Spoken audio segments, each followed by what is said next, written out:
Yeah, firstly, thank you very much for coming to my show. Oh no, excellent. I thank you so much for inviting me. I really appreciate it. It's really an honor to. I saw your page and I was like, wow, this is amazing. So thank you so much for the invite. It's my pleasure. I thought to tell about the work that you're doing to my audience. Excellent. Yeah, I would love to share that.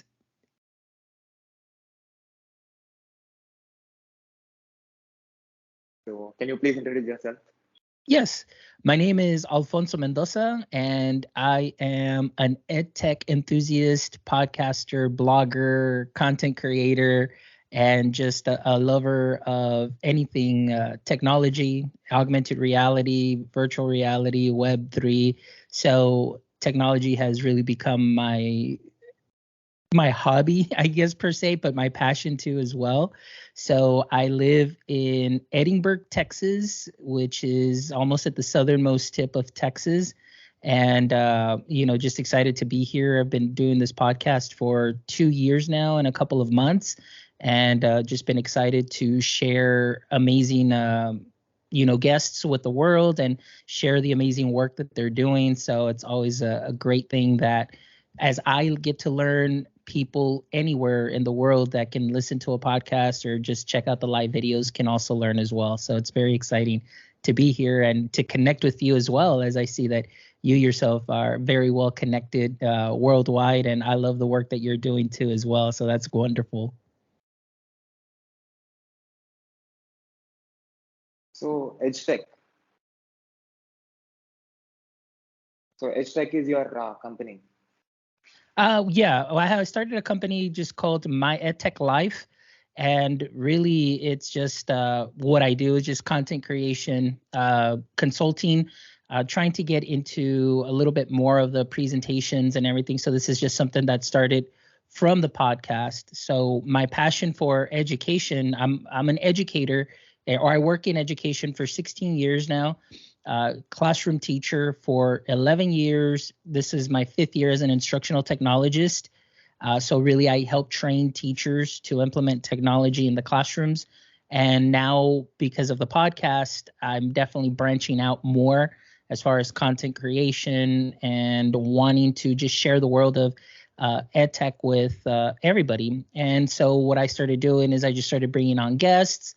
And now what I want to do is I just kind of want to grow this brand and go out there and show how to build your brand as an educator, build your brand as anybody in any background, and bring that experience, but also to consult and to be able to share the knowledge that I've learned and has been passed down to me with others, and just trying to make technology a little bit easier, a little bit friendlier, and something that can be used as a creation tool also in education, and not just as a tool to consume. I want students to be able to express their creativity while they learn, and so that is my main goal and my main mission too as well. So, why you want to be in technology? Why do I want to be in technology? The reason that I want to be in technology is because if you look around, technology is all around us. Technology is at our fingertips with our devices. Technology is everywhere in schools. Technology is everywhere that we are. So I don't want people to, and students or teachers, to just feel like I can use technology just to find information. I want people to know how you can connect with other people, like you and I are connecting right now, but also I want people to learn that you can connect even with people, places, and things like your smart homes, your devices, and how technology can be used as an instrument and not just a tool. So I want you to understand that a tool, for example, a hammer, you're going to bring a hammer out maybe for one time if you're going to fix something real quick around the house, or you're going to hang let's say, a picture on your wall.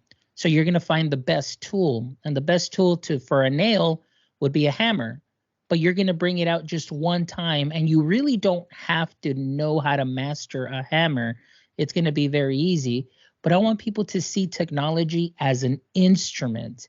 If you are familiar with music, if you are let's say, a guitar player, a professional guitar player learns their instrument. They learn the strings, they learn the fretboard, they learn the notes, they learn the scales. And so that instrument takes time to understand, to learn. And even if it's the same instrument and the same chords, there's different variations of those chords that get you a different sound, a different tone. And so what I want people to understand is that with one platform, many times we just use it to solve that one problem that we have, and that's it. But we don't really dive into what that platform can do. Maybe it can do more than one thing, but because there is an overabundance of technology, we go from what one platform that does something great, and then we see another platform that does the same thing, but adds one extra button, and we get excited about it, and we want to use that one now when we haven't explored and learned the first platform to its deepest, fullest potential. So that's one of the messages also that I love to share, is that we need to treat technology or a platform as an instrument. We really need to feel comfortable knowing it and be in harmony with it, because in the end, we're going to be the conductors in the classroom or in whatever scenario we may find ourselves in. And the people that are going to be there working with us, though, that's our audience, and we want to make sure that we play some great melodies with technology so they themselves feel comfortable with it and understand the music, the sound, the tone, or in this case, understand how deep a platform goes, the potential that it has, and that you can possibly even use it to compose new things that you didn't even know that you could.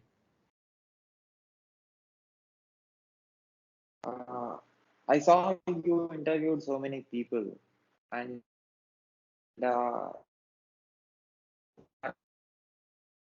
and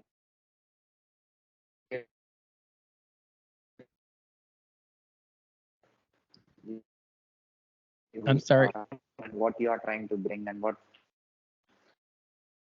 I'm sorry. It's like we're cutting off a Can little you bit. hear me? I couldn't quite hear the question. You said you started with that I brought on so many people. Can you just repeat the question one more time, because it cut off a little bit? So I saw you interviewed so many people, and your background is education. You are an instructor, so you are already doing that job. So why you wanted to do this and what you want to do with this? Okay.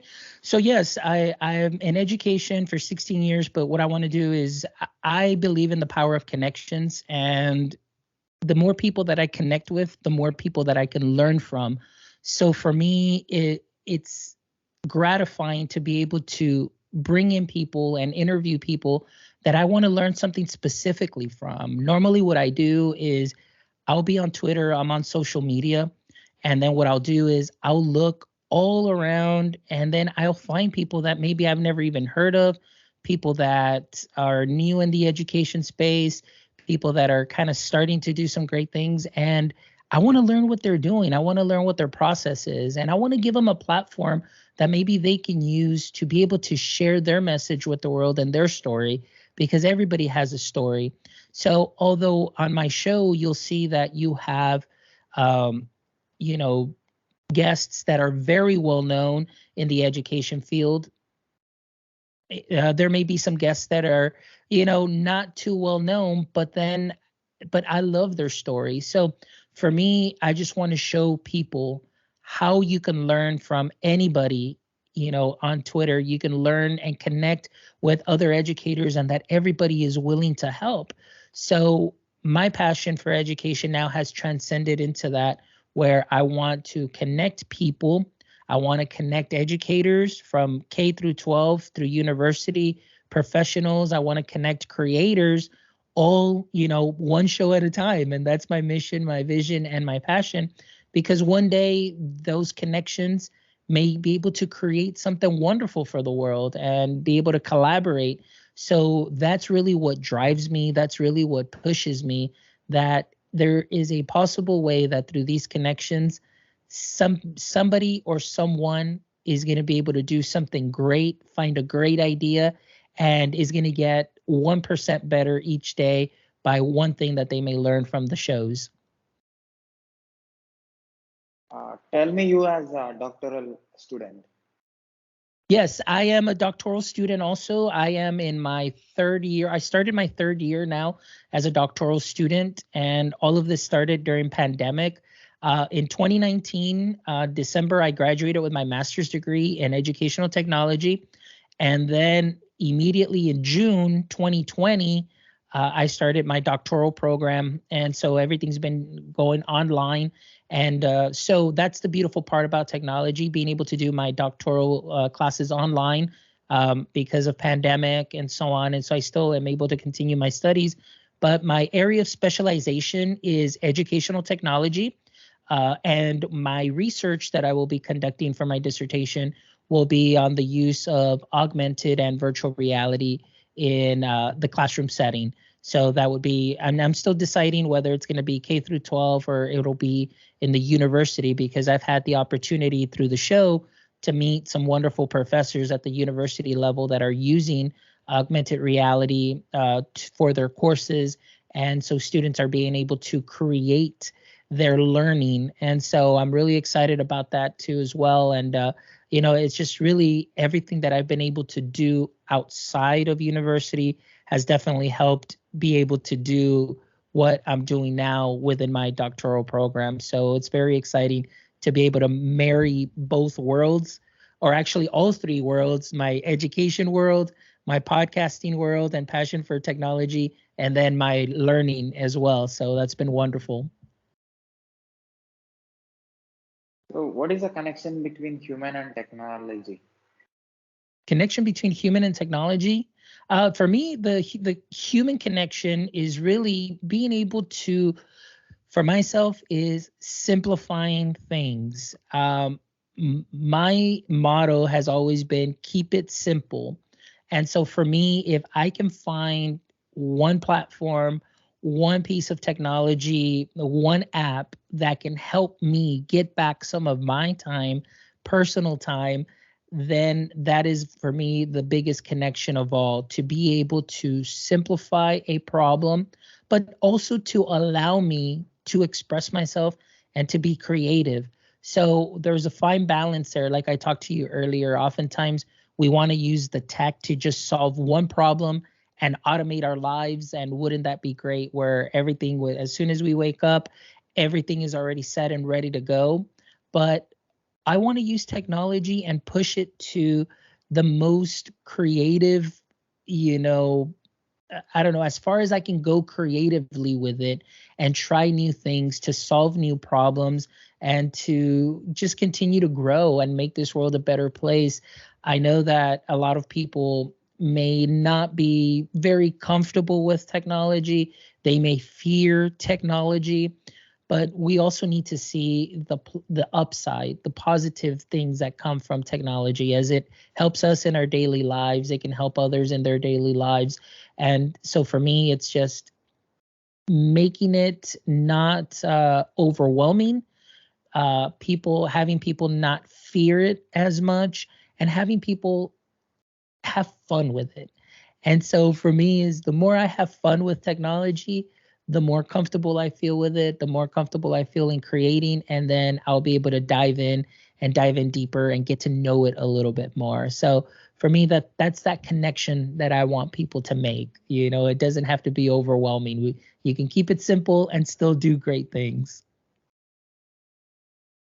So, after understanding the master studies, uh, how technology is growing, and how technology is making human things possible. Well, technology, I mean, has been growing by leaps and bounds. I mean, for myself, just discovering, I mean, from one day to the next, you have a platform or an app that comes out, and by a week or 2 weeks or a month, you already have like 10 different ones that come in. And so technology is always evolving. And then with Web3 and the introduction of the metaverse, and you're talking about NFTs and things of that sort, it's only going to get better, but it's going to be a little confusing at first. And so what we need to do is, honestly, as an educator myself, having that motto and that mindset of making it simple or keeping it simple is what helps me help my teachers understand technology a little bit better. So with everything that is in the technology world, I think there is a disconnect between companies and customers. So as great as technology is and it continues to evolve, we really need to make sure that those companies really experience their own technology from the consumer standpoint to be able to see those experiences, feel those frustrations, or feel those joys that we as customers get. So that way it makes the technology a little bit better. We need to be seen as stakeholders for companies. We need to be seen as stakeholders for platforms, so that way they can see what works best to help integrate technology a little bit more seamlessly into our day-to-day as educators. And I'm speaking as an educator, but also as a professional, being able to integrate it a little bit simpler. And the goal always should be is efficiency. Also as well, if, like I mentioned earlier, if as a podcaster, when I do post-production, before when I first started, it would take me about 3 hours just for one episode. And now when I do one episode, I can go ahead and do my post-production in about 45 minutes because I have found a couple of platforms that I use and I'm ready to go, and I've gotten my time back to be able to spend with my family, to be able to do things that I love. So it's important that as technology continues to grow, don't overcomplicate things just because you can, just because you have the money or you want to stand out. In the end, it's going to be all about usability. Is it user friendly? Is the user experience going to be great? Is the user experience going to be something that's going to draw me to keep coming back to you? Or is the user experience going to be something that's going to be frustrating? Is it going to be something that is going to cause me trouble, where the logins, passwords, all of that, or it doesn't work properly? So we need to make sure that as technology evolves, have those things in mind, and understanding that greater things are coming. Like I mentioned, Web3, people that are in that environment right now, what I see are people that are in business. They're highly sought after professionals and have brilliant minds, but I've still yet to see somebody that can take all of that and explain it at a level that anybody would be able to understand the possibilities of Web3 and what is coming. So that anybody in the world can understand it very simply. And I think that's something that we can do better as a society, as technology or technologists, keeping it simple and making it relatable and understandable. How you are able to do two different jobs? You are a podcaster, you are a educator, and you are creating content, and you are doing so many different things. How Yeah. that is possible? Yeah, you know what? It's really, I want to thank my wife for that. So I'm going to give a shout out to my beautiful wife, Angelica, who is my number one supporter, who has been there from the very beginning and who just really inspires me, but also makes me be realistic sometimes, because sometimes I want to do way more than I can, but she kind of keeps me in check. But I thank her for that. And so just being able to go to work, do my 8 to 5, and then come home and dedicate time, maybe about 2 to 3 hours a day, to come home and work on my personal stuff, on my company starting to grow, content creation, and all of that. It's really a fine balance.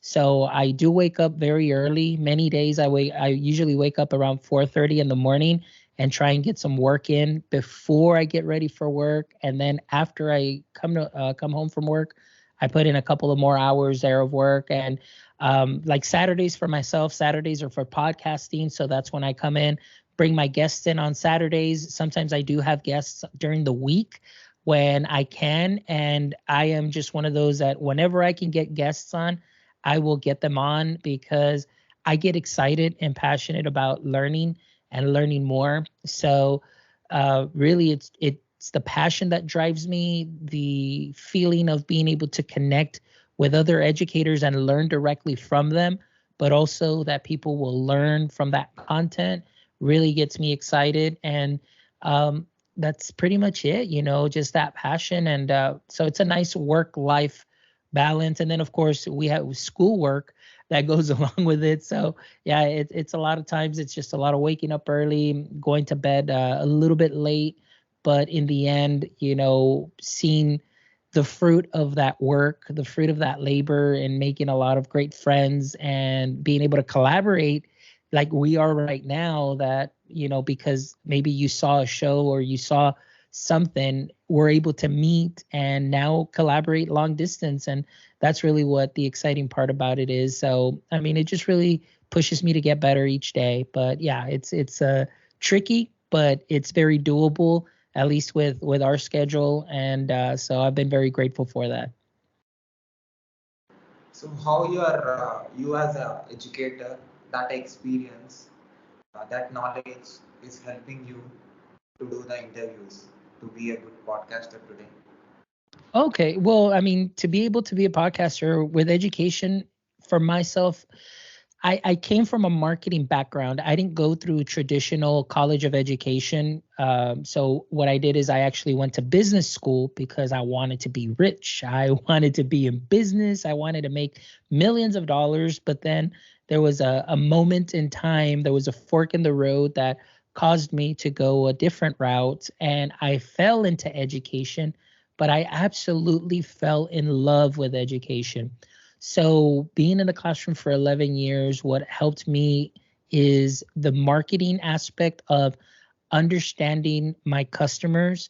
So I have 30 students that are all my little customers that I have to teach something to, but not every customer is going to buy your product in the same way. So I have always kept that in mind to be able to personalize my content, be able to personalize,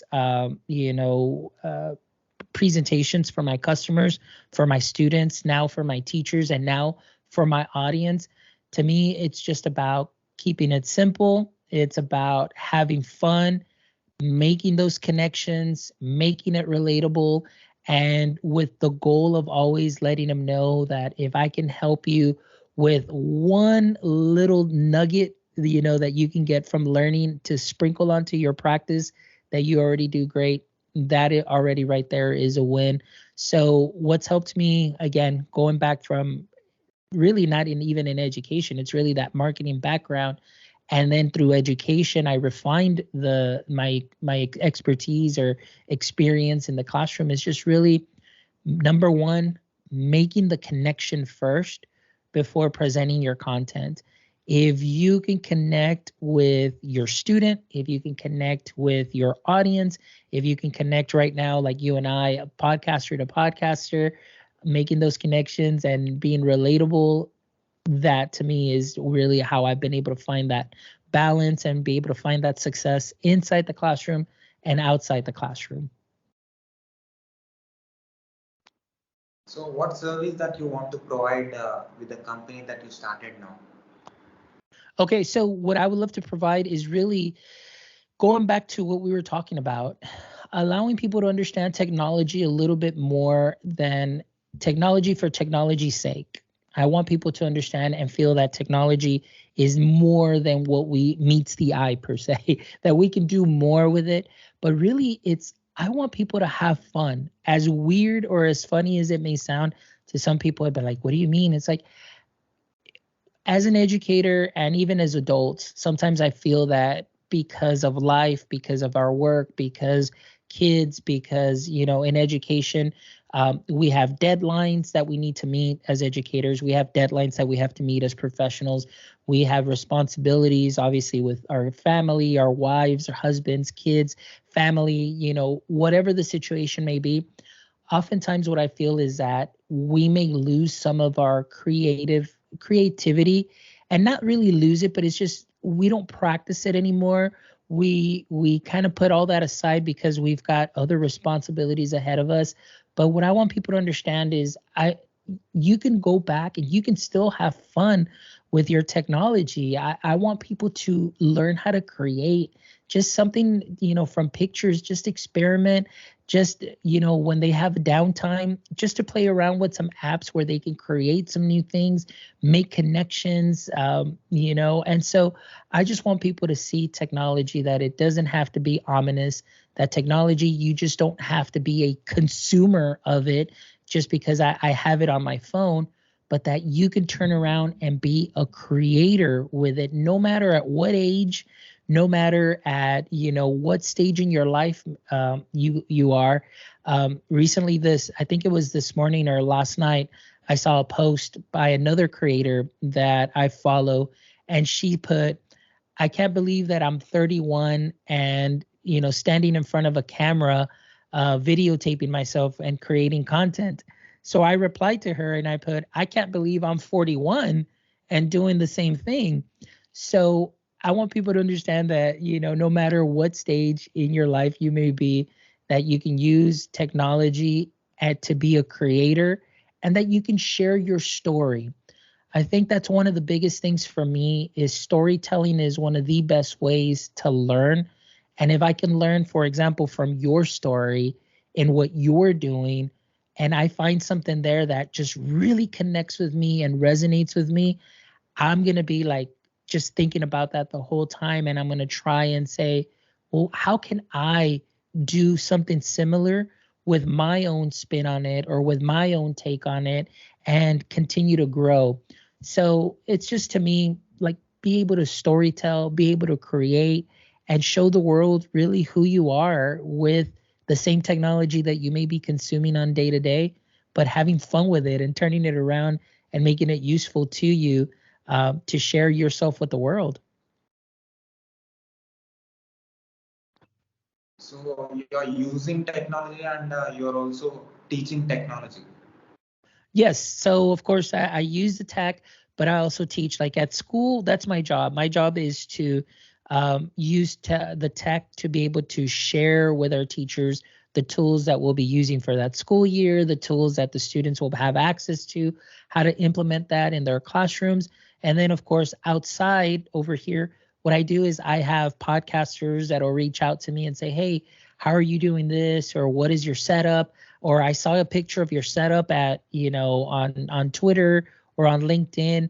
Can you share with me what you're using?" and things of that sort. And then, so that's the beautiful part too, that, people can reach out to me at any time. And sometimes I'll even have Google Meet calls, or we'll meet online through another platform. And I walk them through my process. I just say, "Look, this is what I do. This is how I've done this." And then sometimes I end up learning from them too as well, which is great, because now we're having those conversations, we're learning from one another. And so for myself, I think that teacher hat never turns off, as far as education, in my education setting and in my podcast setting. I love to teach, I love to share, I love to simplify things for people that want to get into this space. And that's the passion for me, where I connect and marry both of those worlds, to be able to do those things. And I mean, I don't charge anything or at all whatsoever. Like, people call me and I'll be like, "Sure, I'll get on a call," and that's it. For me, that's really gratifying. Although, sometimes they do, they'll buy me a coffee, like, and they'll send me something or whatever, and I'm grateful for that. But the fact that I'm able to help them, to me really means a lot. And it's just going back to the power of connections, the positivity that is out there, and you're helping other, individuals continue with their creative journeys, and that really means a lot. And it really, to me, is very important. So you work on augmented reality and also virtual reality. So what is your Yeah. understanding about it? Okay, so what I love about it is, for example, right now, like, I'm even holding a merge cube right here. So what I love is, I love this platform of augmented reality, virtual reality, immersive any kind of immersive tech. My take on it is this: number one, we can do a lot better still for the K through 12 space. What happens is in education, K through 12 is a space that can be very difficult to get into if you don't have the right platform, if you don't have the right tools, the right curriculum, the right verbiage within your content. It can be very difficult. And right now, also, we can do a better job at introducing this to our educators, introducing it to our teachers, because number one, if there's a teacher that does not feel comfortable with something, you can buy them even the fanciest tech, and if they don't feel comfortable with it and they're not trained properly, all that's going to do is it's going to sit in the back of the room gathering dust. What I saw when we came back from pandemic is that there were a lot of teachers that were forced to learn new tech because you had to teach virtually. Now the students have their own Chromebooks, they're one-to-one. We came back to school and the teachers put all the tech in the back, because what happened in their mind is, I'm only connecting this tech with pandemic. Pandemic is gone. We're back in the classroom and I don't need you to use Chromebooks anymore. We're going to go back to paper and pen, or pencil, which is okay for certain exercises. Everything is great for math. And I have nothing against paper and writing, but you're not allowing those students to create their own learning or create a learning experience for them with the power of technology. So for myself with AR, VR, I think that there are many people that are out there that are very knowledgeable in the K through 12 space, but yet there's way too many teachers for just a pocket of innovators like ourselves to be able to share this. So for myself, the passion is going out to conferences, talking about it, just having the conversations. Sometimes I'll give presentations where I just share things to not, for them to not use in their classroom right away. What I want them to do is I want them to experience it first. I want them to get curious about it first. And of course, not all the teachers in the presentation are going to get very curious, but there's some that will. And then you start building up little pockets of innovators within those districts. And then those are the teachers that really just thrive and they get excited about it and they start introducing it into their classroom. Then they start introducing it to other teachers, and then so on and so on. And then everything continues to go on, go through the process. So my passion is really, again, simplifying what AR, VR is, explaining the exponential benefits of it in a classroom, K through 12 or higher ed setting, and to pique the educator's curiosity about it, to not dismiss it, but to really kind of think about it and say, that's something that's interesting and maybe I want to look into it a little bit more. And that right there is something that can go a long way, instead of trying to just force the sale and force the platform. Because again, if you don't have the proper training, if you don't have the proper buy-in, it makes things a little bit more difficult. But going back to these components, AR, VR, the learning experience is something that will, number one, not only be a memorable one, but it's something that will honestly seems like it'll become part of you, that as you continue your learning process, that learning that you created within this space, the learning experience that is memorable to you, you can take that with you from subject to subject, the experience, the critical thinking skills, the collaboration, the communication, all of those soft skills that you build up, they translate well into your other classes, but they also translate well as you continue to move forward, from K through 12 through higher ed. Like, I like the future of learning, and then the future of work too as well. Some of the biggest skills that are sought after are those soft skills, and AR, VR allows you to really develop not only the tech skills, the creativity, the communication, the collaboration, and all those sets of skills that the workforce is looking for now, and definitely the critical thinking component of it. So you're talking with different people. So what you're learning from them?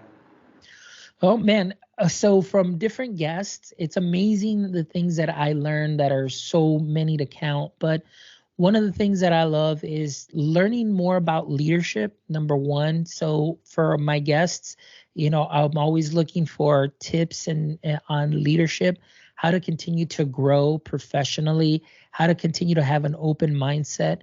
The biggest thing for me is being able to see things from different perspectives. So think about it, maybe like myself, for 11 years as an educator in the classroom, I saw myself as always thinking outside the box and being very different and going against the grain from what we normally would do in the classroom. But then, even though I was thinking outside the box, I was kind of creating a little box around myself and then just kind of becoming a little bit, closed off to everything else because I was like, well, I already got this. So what it has helped being able to talk to so many people is seeing things through their lens, seeing things that I never thought of before, learning new things that I never thought of before, because my box, although I thought was, when I step outside the box and I'm doing great things, it's only a small percentage of what I am learning from other people. So, number one, learning from different perspectives, knowing that although I may have a great practice, I can still improve that practice. Or if I'm doing something similar to what they're doing, there may be adding another little piece to it that is, a crucial component for better success. So to me, it's just hearing stories from all different angles has helped me be better equipped to be able to answer questions for my teachers and answer questions at conferences. It has helped me and equipped me with more confidence to be able to share those experiences within our meetings as well. So if somebody brings something up, maybe they didn't consider some of the maybe consequences or some of the downfalls from certain decisions, then I can speak up and say, look, from this experience or from this side or this angle, let's go ahead and observe that, and then we can make better decisions. So for myself, that has been the most important thing, to be able to see things from different perspectives and not to close myself off in my own world and in my own practice. So understanding the user experiences of the technology tools and seeing technology for more than 15 years, what do you understand about technology? What is going to be technology in coming days? What's coming in the coming days really is, like I mentioned earlier, some of the Web3, there's a lot of talk about that. I know right now there's huge talk about the metaverse, and then all of that kind of just fizzled away a little bit. A lot of people don't have an understanding yet of what NFTs are or what they can do. They don't understand the Web3 space, again, to its entirety, and then the metaverse. Because right now, like I mentioned, we're seeing a lot of companies that have millions of dollars at their disposal that are building on the metaverse, that are building digital twins of their businesses and creating these spaces that, for a lot of people, they don't understand. It's things of science fiction, but they understand it. And myself and yourself, we would understand it because this is something that we research, that we're always trying to stay ahead of and making those connections. So right now, what I see is just really moving into Web3, understanding a little bit more about blockchain technology. One of the easiest ways that I've been able to explain this to some of my educators and some of the teachers is there are platforms that are out there that have badges when you learn. So for example, Google level 1, Google level 2, trainer and all of that. When you get those certifications, they'll send you a badge, and they send you a badge through a service either called Credly or Credible, or, there's other badge services that are out there. So really what it does is just to kind of demonstrate to them how that micro credential lives in its own little environment that is online, but it's its own little place where your information, your credentials are stored and tied to that when you move somewhere else, maybe to a different school, you move to a different district and so on, that credential is going to follow you no matter where you go. So for myself, just to be able to explain that to them is just a little hint of that Web3 where it's that kind of decentralization where you own your own data now. And so making those connections with teachers is important because this is something that the future of learning, the future of work that our students are going to be living through. The digital asset component of it too. That badge, it's a digital asset. Yes, they send it to you in a PNG or in a JPEG where you can put a signature, but it's actually a digital asset that is on that platform. So how do we connect that to our students? Well, a lot of our students may play Roblox, they play Fortnite, they play Minecraft. And so those students, they already know, or those young kids and young adults already know about digital assets because they purchase digital assets for their games. They purchase new skins, they purchase anything new on Roblox. So that is that understanding of that digital asset. So our young, kids right now that are playing these games or into these games definitely have a better understanding than even myself, and we don't give them enough credit. But what I see as technology going to be moving to, it's going to be a little bit more of that, Web3, making the connection with people, places, and things where data is now still going to be owned by us and it's not going to be owned by companies anymore. And so it's going to be interesting to kind of see those changes, although there's a lot of talk about them right now. It's going to take some time before we can finally see really, I think, a formal, setting, you would say, where this kind of takes place. But it's exciting, though, because there's so much potential for the education space and for the everyday space, not just education, but for myself, like I said, because I'm a passionate educator, I always love to find those connections with education. So I'm really excited about that. There is a group that I am currently a part of, the Ed3 educators, who have started a DAO, decentralized organization, where it's educators that are passionate, that are really connecting to Web3 and really want to bring this type of knowledge to teachers, to the education space. And they even created their own NFTs that serve a utility for our educators. So this is really exciting, and it's a small step forward into this long road that we have ahead. But what it all comes down to, like I always keep saying, is we need to keep it simple. We need to be able to explain it to teachers and stakeholders in a way that they understand, not necessarily so they jump in right away, but just so that they are aware. So we start those conversations, so they start thinking about those things and making a lot of connections to what they already do in the classroom and in the curriculum. Some of those connections can be made right now without using any additional platforms or scaring them with, oh my gosh, this is a Web3 platform. No, we're talking about just the skill set to be able to translate into those jobs of the future and the job market that'll be there for our students as they continue to move through their education. What are your experiences with technology that you have not said to anybody? My experiences with technology that I have not said to anybody. That's a great question. I don't know. I'm very transparent. Like I record everything. I share things out. Um, I can't really say that there are any experiences that I've had that I don't share with anybody. I think for me, I don't know. I can't answer that. That's such a great question. You really caught me very surprising there. So yeah, I don't know. Honestly. Like I said, I'm very transparent. I'll share anything that you see me do. I'll share it, or you can contact me and then I'll say like, yeah, this is what I do and this is what I use.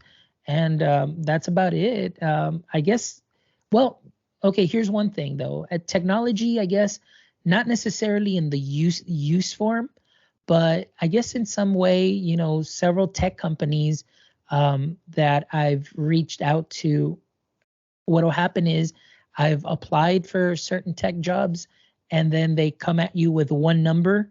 And then when you come back for that final interview and you say, hey, you know, we like to offer you the job, they come back with a number that is way lower.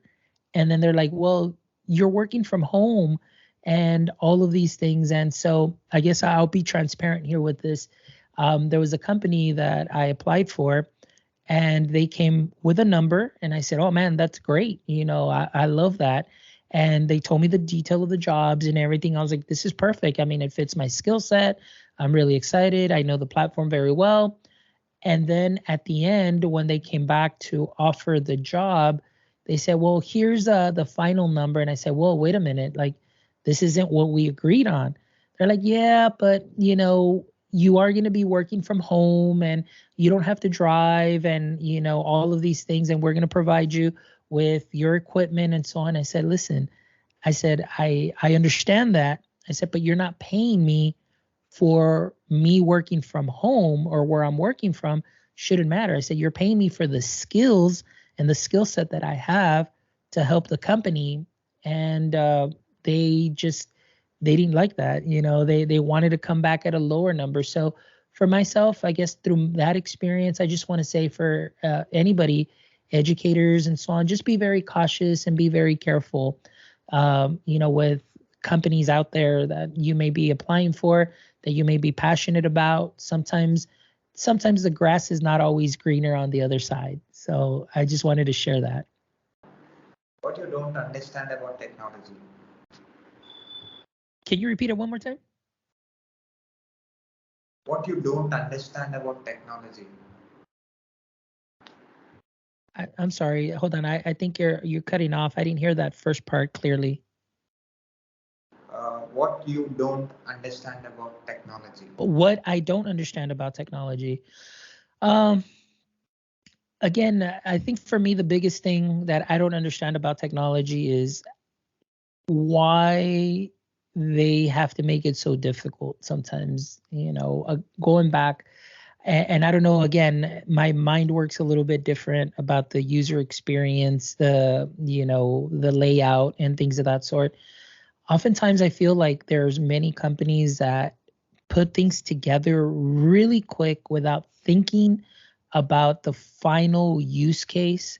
I think there's a lot of companies that during pandemic found this time to be a time to take advantage of the market because everybody was looking for some new tech or a tech tool to help solve an issue or a problem. But for a lot of the technology, some of the technology that I've seen come through my hands, it just seems like they just put something together without much thought. What they did is they just copied what might be in our standards for education, and they copied that document, put it on their website, and then they just created, you know, the bare minimum of content to be able to create a platform and to sell it. And so my thing is that's one thing that I don't understand about, I guess, that not necessarily the tech in my hands, but the way that the technology works there in that sense, in that business sense. You know, I understand that, you know, you're there for profit. I understand that, but you need to create something that's going to be of value, because this is something that you're putting in the hands of teachers, you're putting in the hands of students. So being able to take the time to curate, to be able to do research, to do your due diligence in the experience, how the teacher is going to use it, how the student is going to use it, and how effective it truly is. That's something that's very important that I don't understand why there is a lot of technology out there that does not go through this process. And if we did, I think, and if they took the time, which I know they always say time is money and they're in a profit business, I know it's hard, but the return on the investment I think will be great if you do take your time and you do put a product that is out there that is going to be helpful, or if you do put a product out there, be a company. Like there's many companies that are out there that are always looking to improve, and they take the feedback and they continue to improve and improve and improve because they listen to the educators, they listen to the professionals. So that's just one thing that I don't understand. Those companies that just put something out just because they can and because everybody's buying up stuff in the space, but then it doesn't work. Are you aware of space technology? I'm sorry? Are you aware of space technology? Aware of space technology? Yeah. No, actually, I've never looked into that space technology. Tell me a little bit about it. Do you have connection with space technology? Have you acquired knowledge about it? No, not with space technology. No, usually like my I guess I would say my expertise or my passion is really through education, but taking those technologies that are out there and tying them into the education space. But I haven't really dug into space technology. Like I said, it's like for my is just AR, VR, metaverse, and then of course EdTech for education purposes. But now you got me interested. So I might start looking into that now. And then before you know it, we may even do another show where we're talking about it. Problem solving ability in technology. What do you Yes. say? Oh man, that is something that is very important. Problem solving in technology. Now, with technology, I love that it can help you solve problems very quickly. I mean, if I can't, like, we're doing some home projects around the house. If I'm not sure how to do it, I just Google it and I find a video, and I'm able to just replicate what I'm seeing there in Google through YouTube, and I'm able to apply it to my project. So for myself, technology is a wonderful, wonderful instrument for you to be able to solve problems, but also, the ability that it gives you also to create some problem solving skills. Because as you know, when you get new tech, like for example, my setup here in my studio, I didn't know how to use that. So I had to kind of learn how to use it. And then even now doing research and doing all those things, you develop those problem solving skills. You find solutions to problems and so on. And for myself, seeing that in the classroom, where instead of using technology just to solve one problem, but allowing students and teachers even to think about bigger problems and how we can solve it with technology. So, for example, posing a question on how might we stop world hunger, or how might we, stop homelessness, or how might we help solve this with technology, being able to have those questions asked in the classroom and have students go into deep thought about this rather than them just clicking A, B, C, or D can really help you develop those problem solving skills, critical thinking skills, computational thinking skills that I think we don't do enough of, because in the US, standardized testing is A, B, C, D. You get 4 answer choices and that's it. So our students from 3rd grade on grow up with, well, what are my choices? Because they're used to having 4 answer choices. And so if you give them a problem to solve, they're going to be expecting 4 answer choices, or they don't know where to start on how to solve a problem. So it's very important that we use technology in the classroom to help develop computational thinking skills, help develop that creativity, and have fun with those how might we statements for design thinking and innovative thinking, so that students can think outside the box to help develop those skills that are going to help them greatly throughout school and then throughout their professional and personal life. So, as a founder of a company, as a podcaster, as a doctoral student, as a as an interviewer, as an educator. So, what is what is your understanding about my work and about my questioning in the conversation and about the work that I did? I'm sorry, what was that last part? What is my what? The last part of the question? As an educator, as a doctoral student, as also a founder of a company, uh, uh, as a podcaster, what is your understanding about my work? My understanding of your what? What is your understanding about my work?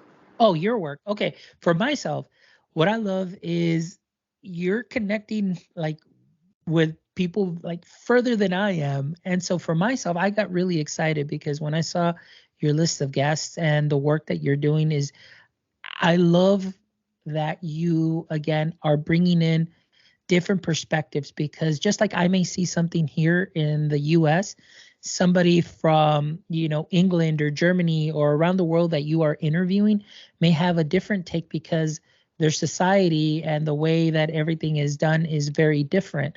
So for me, I love that you're using technology to connect globally, like it literally globally around the world, where my mission is just, talking with educators.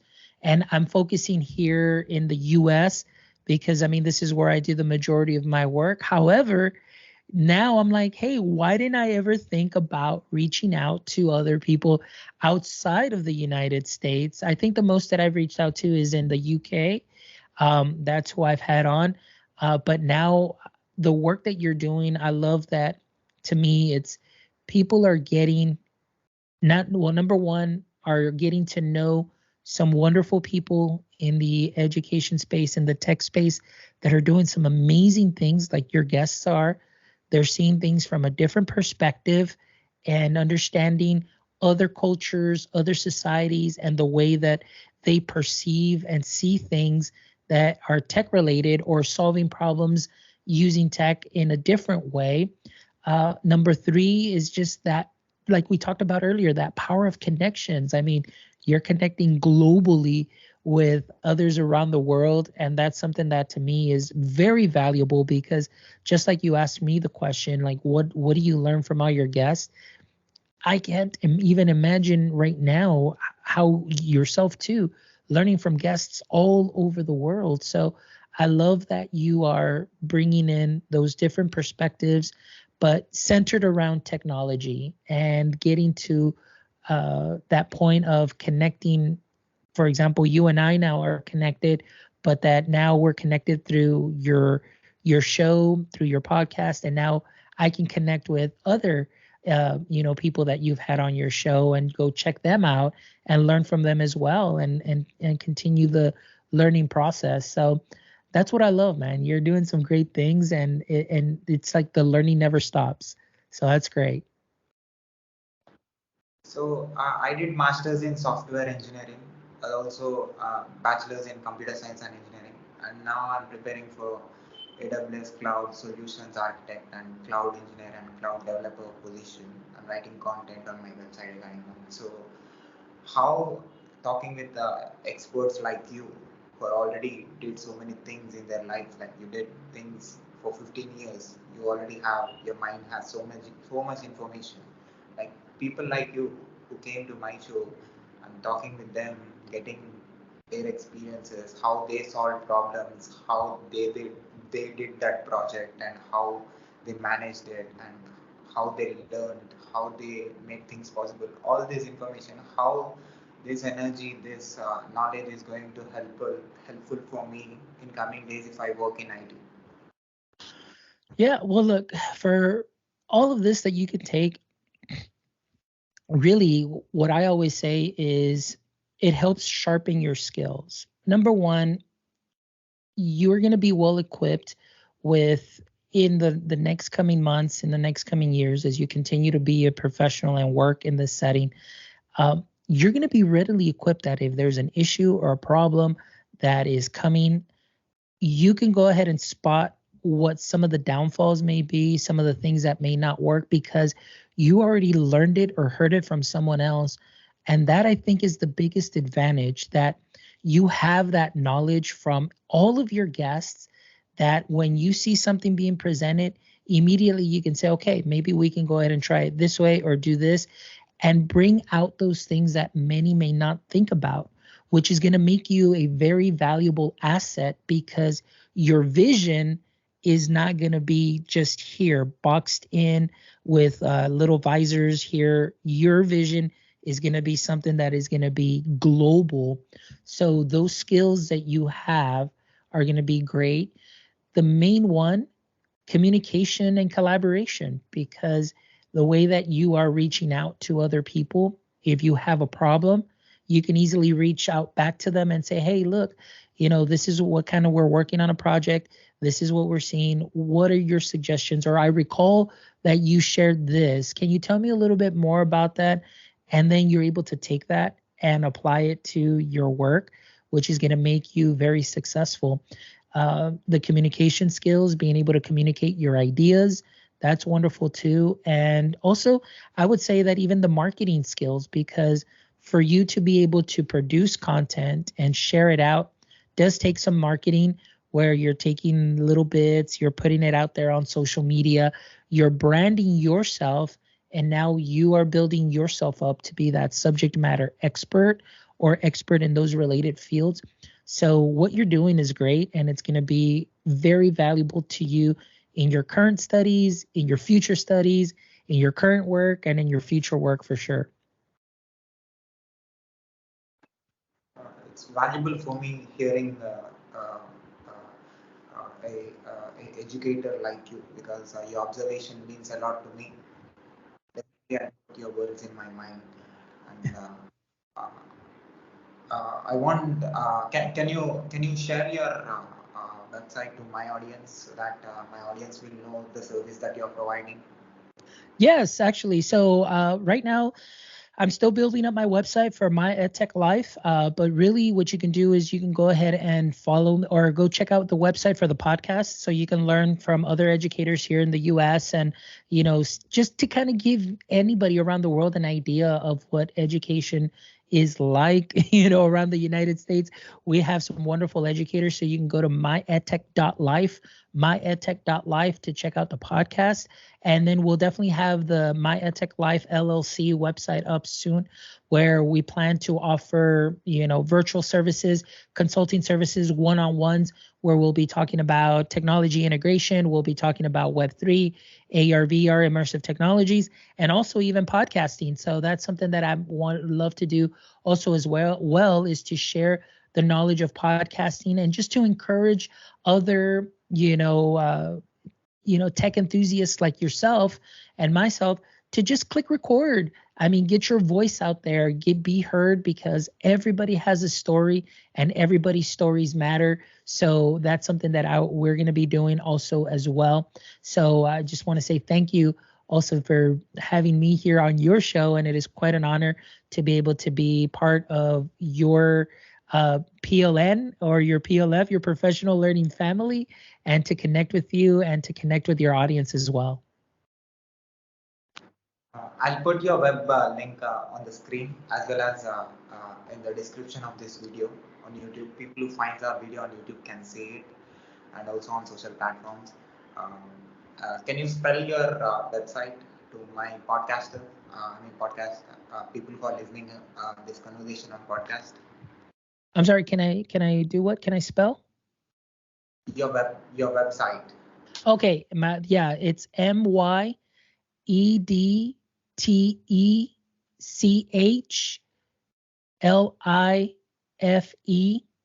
So it's My EdTech Life. There you go. That's the website. That's great. Can I put this video on my YouTube channel with your permission? Yes, of course. You can definitely share, on your YouTube channel. No problem. And also, can I put this audio and video clip on my podcast, website, internet, social media, everywhere with your permission? Yes, sir. You have permission. Thank you, Alfonso. for Yeah. giving me your valuable time and telling me about yourself and about the work that you're doing, and also giving answers to some of my questions.